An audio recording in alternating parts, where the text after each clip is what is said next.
Now let's dive deep into this big LGBTQ story for today. I'm Ty Hauser. Let's queer up politics. Congress on the verge of passing ban of trans girls from school sports. The U.S. House of Representatives faces sharp criticism from LGBTQ rights groups after passing the Protection of Women and Girls in Sports Act of 2025. The bill, approved this week with a vote of 218 to 206, seeks to ban transgender women and girls from participating in school sports. If enacted, the bill would withhold federal funding from schools that do not comply. A companion bill has already been introduced in the Senate. Critics argue the legislation targets the trans community under the guise of protecting women's sports and mandates Title IX enforcement based on undefined biological sex. Transgender individuals comprise just 0.6% of the U.S. population and an even smaller percentage of student athletes. Over 400 advocacy groups, including GLAAD and the Human Rights Campaign, oppose the bill, saying it's been an intrusive focus on scrutiny of students' bodies and can invite scrutiny and harassment of any other student perceived by anyone as not conforming to sex stereotypes. As the debate shifts to the Senate, one thing is clear. This isn't just about athletics. It's about the values we uphold in our schools and society. Activists predict the Senate will pass the measure, and it is certainly the new president will sign the measure. This continues the attacks against trans and trans rights. They want to pick on such a small portion of the community just to prove a political point. It's infuriating.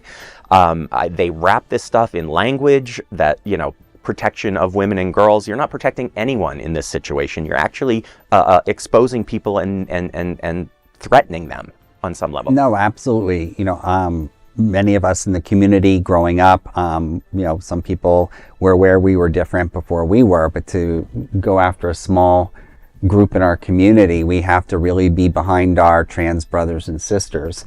I'm proud to be working as a volunteer with Mary It's Mary Productions, which is co-owned by Dana Davis, who's appeared on this show, as well as Candace Kane. Mm-hmm. And probably just a year ago, we did a feature called Diaper Doll, and it was a parody. And we had no idea that the right was coming in with the force that they did and would win the election.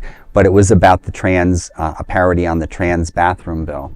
So looking at this, I have to say, if anything, it's ostracizing young people. Mm-hmm. We know that the suicide rates for teens who are trans, that identify as trans or LGBT, is higher, and this certainly is not going to help that situation. I think we need to certainly look toward developing leaders during the next 4 years, sooner than later in our community, to fight the right and really stand in the way of things like this happening. Mm-hmm.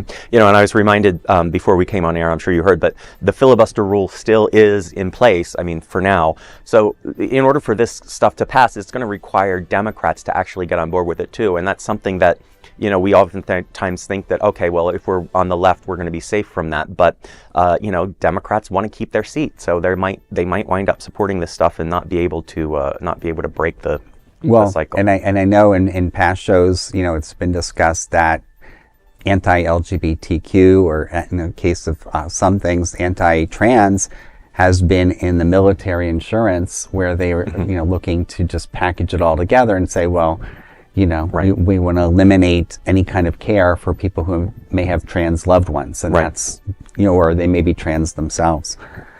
So, well, keep an eye on it as it plays out in Congress. That is a big LGBTQ story for today. There's no other queer nonprofit media platform like this in the entire world. Support our LGBTQ stories by subscribing and sharing Queer News Tonight.